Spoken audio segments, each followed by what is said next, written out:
warahmatullahi wabarakatuh. Perkenalkan, nama saya Mega Salpia, saya dari jurusan PG PAUD semester 3. Video ini saya buat untuk memenuhi tugas 1 pada mata kuliah Pancasila.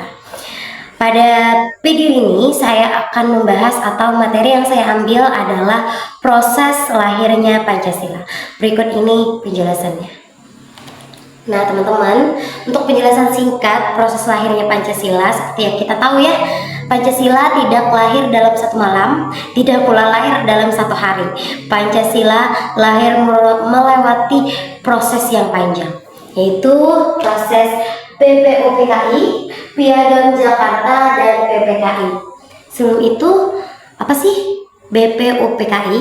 Nah teman-teman, BPUPKI adalah Badan Penyelidik Usaha-Usaha Persiapan Kemerdekaan Indonesia. Nah, sedangkan PPKI adalah Panitia Persiapan Kemerdekaan. Pada tanggal 29 Mei sampai dengan 1 Juni 1945, sidang pertama BPUPKI di mana sejumlah tokoh bangsa menyampaikan usulan-usulan mengenai dasar negara. Tokoh-tokoh tersebut antara lain Muhammad Yamin dan Soekarno. BPUPKI ini dibentuk pada 29 April 1945 dan mulai bekerja pada tanggal 28 Mei 1945. Nah, pada tanggal 29 Mei sampai dengan 1 Juni 1945, sidang pertama BPUPKI dimulai. Sejumlah tokoh bangsa menyampaikan usulan dasar negara. Tokoh-tokoh tersebut antara lain Muhammad Yamin dan Soekarno. Jadi teman-teman, BPUPKI ini dibentuk pada tanggal 29 April dan mulai bekerja pada tanggal 28 Mei 1945. Banyak sekali hasil daripada usulan-usulan untuk dasar negara. Setelah itu pada tanggal 1 Juni 1945, Bapak Soekarno menyampaikan pidato bersejarah yang mengusulkan 5 prinsip dasar negara yang dinamakan Pancasila, yang artinya 5 dasar. Tanggal 1 Juni 1945 pula ditetapkan sebagai tanggal lahirnya Pancasila. Setelah tadi BPUPKI dibentuk, sidang dilakukan, BPUPKI membentuk Panitia 9 yang beranggotakan Bapak Soekarno, Bapak Hatta, dan 7 anggota lainnya untuk merumuskan lebih lanjut tentang rencana dasar negara. Hasilnya adalah Piagam Jakarta. Jadi BPUPKI membuat Panitia 9.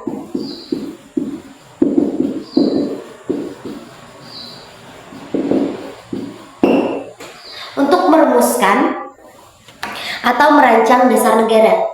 Setelah itu hasilnya adalah Piagam Jakarta yang membuat rumusan 5 sila dengan kalimat ketuhanan dan kewajiban menjalankan syariat Islam bagi pemeluk-pemeluknya pada sila pertama. Kemudian pada 18 Agustus 1945, yaitu sehari setelah kemerdekaan kita, sehari setelah proklamasi kemerdekaan, Panitia Persiapan Kemerdekaan Indonesia yaitu PPKI mengesahkan Pancasila sebagai dasar negara. Dalam sidang ini, kalimat pada sila pertama diubah menjadi ketuhanan yang Maha Esa. Karena Indonesia memiliki keberagaman yang luar biasa ya. Indonesia ini punya keberagaman yang banyak sekali dari agama, suku, ras, bahasa, sehingga untuk menjaga persatuan dan kesatuan bangsa Indonesia, yang sila pertama diubah menjadi ketuhanan yang Maha Esa. Panitia Persiapan Kemerdekaan Indonesia yaitu PPKI yang terakhir ini memiliki tugas untuk meresmikan pembukaan dan batang tubuh Undang-Undang Dasar 1945.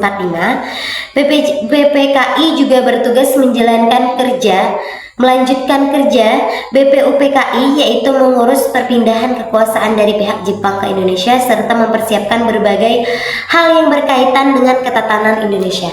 Jadi tadi BPKI ini melanjutkan tugas dari BPUPKI. Nah, itu tadi penjelasan singkat. Jadi teman-teman mudah sekali diingat. Proses lahirnya Pancasila adalah BPUPKI, Belanda Jakarta, dan BPKI. BPKI itu proses pengusulannya, sidangnya, mengusulkan isi daripada dasar negara. Setelah itu dibentuk Panitia 9. Setelah dibentuk Panitia 9, hasilnya adalah Piagam Jakarta, yaitu Pancasila. Dan pada tanggal 18 Agustus PPKI mengesahkan Pancasila sebagai dasar negara. Mudah sekali. Dan nilai-nilai Pancasila dalam peristiwa kelahirannya adalah peristiwa perumusan dan pengesahan Pancasila mencerminkan nilai-nilai luhur yang terkandung dalam Pancasila itu sendiri, yaitu adalah musyawarah. Terlihat jelas dalam proses diskusi, perdebatan, dan penyampaian usulan oleh para tokoh bangsa dalam sidang BPUPKI hingga mencapai kesepakatan mufakat mengenai dasar negara. Jadi nilai Pancasila itu dalam peristiwa lahirnya Pancasila itu adalah musyawarah, persatuan, dan kesatuan, yaitu ditunjukkan dalam pengubahan 7 kata dalam sila pertama, persatuan dan kesatuan. Jadi untuk menjaga kesatuan dan kesatuan tadi kan diubah menjadi ketuhanan yang Maha Esa, karena Indonesia ini memiliki keberagaman yang luar biasa. Selanjutnya adalah keadilan sosial dan kemanusiaan, yaitu pada sila kelima dan sila kedua.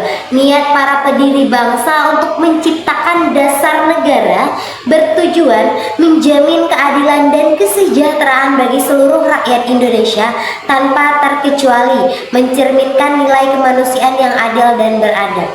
Setelahnya adalah ketuhanan, sila ke-1. Pengakuan akan keberadaan Tuhan sebagai fondasi kehidupan berbangsa dan bernegara, meskipun dengan perumusan yang mengakomodasikan keberagaman agama. Pelajaran yang dapat kita ambil bagi generasi muda dari proses lahirnya Pancasila adalah semangat pengorbanan dan persatuan. Para pendiri bangsa rela meninggalkan kepentingan pribadi dan golongan demi terciptanya Indonesia yang berdaulat dan bersatu. Yang kedua adalah toleransi dan kompromi. Keputusan untuk mengubah sila pertama, Piagam Jakarta, adalah contoh nyata sikap toleransi dan kemampuan berkompromi yang sangat tinggi untuk menjaga keharmonisan negara. Jadi itu tadi, banyak sekali yang bisa kita ambil, pelajaran yang kita ambil dari proses lahirnya Pancasila tadi. Musyawarah, toleransi, pengorbanan, saling menghargai, kan banyak tuh usaha-usaha kita menghargai usaha orang lain. Jadi kita bisa mencontoh sikap para pahlawan. Mereka tidak mementingkan ego mereka sendiri, mereka tidak mementingkan kepentingan mereka sendiri, mereka mementingkan kepentingan bersama, mereka mementingkan kepentingan negara, sehingga kita sekarang bisa menikmati suasana yang nyaman, suasana yang harmonis di Indonesia ini. Jadi semoga kedepannya kita bisa menjadi manusia yang bisa mengaplikasikan nilai-nilai Pancasila dalam kehidupan sehari-hari sehingga terciptanya keharmonisan di lingkungan kita. Dan semoga juga kita bisa menjadi guru yang bisa menyampaikan nilai-nilai Pancasila ini kepada para murid, sehingga murid bisa menanamkan dalam dirinya adalah nilai-nilai Pancasila dan mengaplikasikannya juga di lingkungan mereka masing-masing. Dengan begitu, dengan manusia yang semakin tinggi nilai kesadarannya tentang betapa pentingnya kita memahami dan mengaplikasikan Pancasila dalam kehidupan sehari-hari, harapannya bisa menjadi Indonesia yang lebih kokoh lagi. Relevan bagi generasi muda masa kini. Pancasila tetap sangat relevan dan berfungsi sebagai filter serta pedoman di tengah dinamika global dan terutama bagi generasi muda. Itulah tadi ya teman-teman, penjelasan saya. Pelajaran yang dapat diambil tadi adalah kita harus bisa menanamkan jiwa toleransi dan kompromi dalam diri kita. Kita harus bertanggung jawab, kita harus saling menghargai, kita harus mengutamakan kesejahteraan bersama. Pada intinya, kita sebagai rakyat Indonesia hendaknya menjadikan Pancasila sebagai pedoman. Bukan hanya pedoman negara, tapi pedoman hidup kita. Karena memang Pancasila ini sangat-sangat relevan dan sangat bagus diaplikasikan untuk kehidupan sehari-hari. Sekian dari saya, Mega Salpia. Wassalamualaikum warahmatullahi wabarakatuh.